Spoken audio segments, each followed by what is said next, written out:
సుమన్ టీవీలో మీ personal and business promotions కోసం కింది నెంబర్కి కాంటాక్ట్ చేయండి. నాయకుడు ఈ రాజకీయ భవిష్యత్తు ఉన్నటువంటి వాడు, మరి ఈ ప్రాంతంలో మరి ఎంతో మందిని తన అనర్చరులుగా చేస్తున్నటువంటి నాయకత్వ గుణాలు ఉన్నటువంటి శివ, ఆయన భవిష్యత్తు రాజకీయంగా ఎదిగేదానికి ఖచ్చితంగా బైరెడ్డి రాజశేఖర రెడ్డి ఉంటాడని చెప్పి నేను తెలియజేస్తున్నా.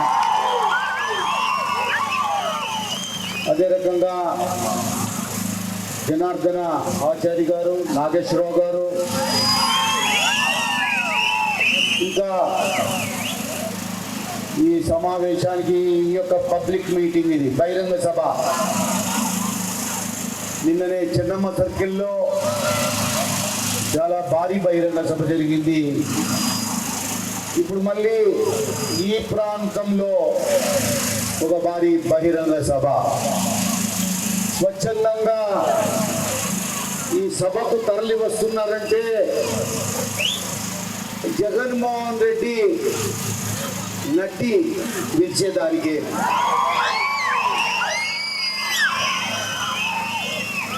ఇంతమంది పాల్గొన్నటువంటి అక్కలు, చెల్లెళ్ళు, అన్నలు, తమ్ముళ్ళు అందరికీ కూడా నా హృదయపూర్వక నమస్కారాలు.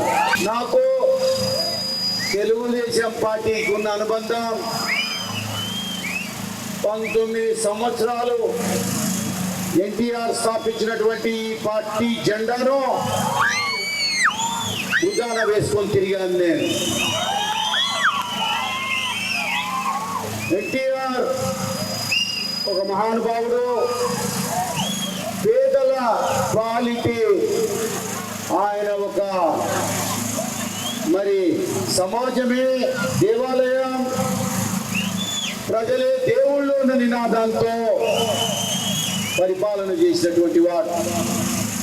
చాలా మంది పిల్లలకు తెలియదు, ఆయన సెక్రటేరియట్ లో 3 గంటలకే గేట్ ఓపెన్ చేసి ఆడ కూర్చునేవాడు. ఆయన ప్రజలకు అనేక పథకాలు ఇచ్చాడు. ఆయన అసలు వేరే ఆలోచన చేసేది ఎన్టీ రామారావు గారు. నా ప్రజలు ఈ దేవుళ్లకు ఏ రకంగా పేదవాళ్లకు సహాయం చేయాలన్నటువంటిదే ఆయన మైండ్ లో ఎప్పుడూ తిరిగేది. ఇదిగో ఈ బియ్యం ఇస్తామా, ఇదిగో ఈ బట్టలు ఇద్దామా, ఇదిగో ఈ రైతులకు ఉచిత కరెంట్ ఇద్దామా, ఇదిగో వీళ్ళకు ఉద్యోగ అవకాశాలు ఇద్దామా, తాగునీరు ఇద్దామా, సాగునీరు ఇద్దామా, తెలుగు గంగ కడతామా, ఎస్ఆర్బీసీని నిర్మాణం చేద్దామా, ఎన్నెన్నో పథకాలు ఆయన మైండ్ లో నుంచి వచ్చినటువంటివే. మహానుభావుడు ఆయన స్థాపించినటువంటి ఈ యొక్క పార్టీలో నేను 19 ఏళ్ళు వెనక్కు తిరగకుండా మోసా. ఇది చెప్తున్నా, ఎన్టీఆర్ మహానుభావుడు ఆంధ్రప్రదేశ్ చరిత్రనే మార్చినటువంటి వాడు. అంతకుముందు దోపిడీదారులు ఉన్నారు, ఒకరే కాంగ్రెస్ వాళ్ళు తప్ప ఎవరు లే ఈ రాష్ట్రంలో. రావడం, దోచుకోవడం, పోవడం. కానీ ఎన్టీఆర్ తెలుగు జాతి గర్వపడే విధంగా ప్రపంచవ్యాప్తంగా తను తెలుగు వాడంటే గర్వపడే విధంగా ఆయన ప్రపంచంలో తను ఒక గుర్తింపును తీసుకొచ్చాడు తెలుగు జాతికి. తన సినిమాలు ఇప్పటికీ కూడా చూస్తున్నారు. తన సినిమాలు అప్పుడు నటన చేసేవి ఇప్పటికీ మన మనసులో ఉన్నాయి. అటువంటి వాడు స్థాపించినటువంటి, అటువంటి వాడు తెచ్చినటువంటి పథకాలు ఈ దేశంలో చాలా రాష్ట్రాలు అమలు పరిచాయి. ఆయన గతించిన తరువాత మరి చంద్రబాబు నాయుడు గారు ఆయన ముఖ్యమంత్రి అయ్యారు.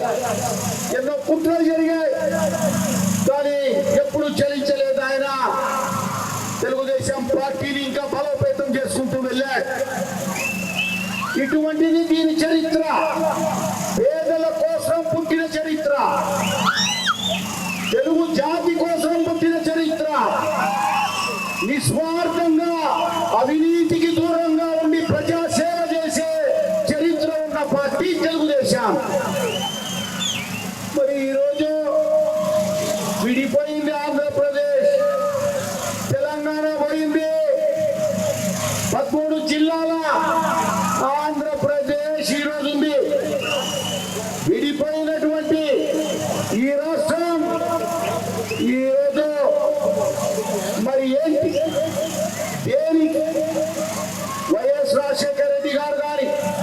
ఎన్టీఆర్ గారు కానీ చంద్రబాబు నాయుడు గారు కానీ మొత్తం తెలంగాణతో కూడుకున్న ఈ రాష్ట్రం ఆంధ్రప్రదేశ్ ముఖ్యమంత్రులు ఈరోజు విడిపోయిన తర్వాత చంద్రబాబు నాయుడు గారి మీద బాధ్యతలు పెట్టారు.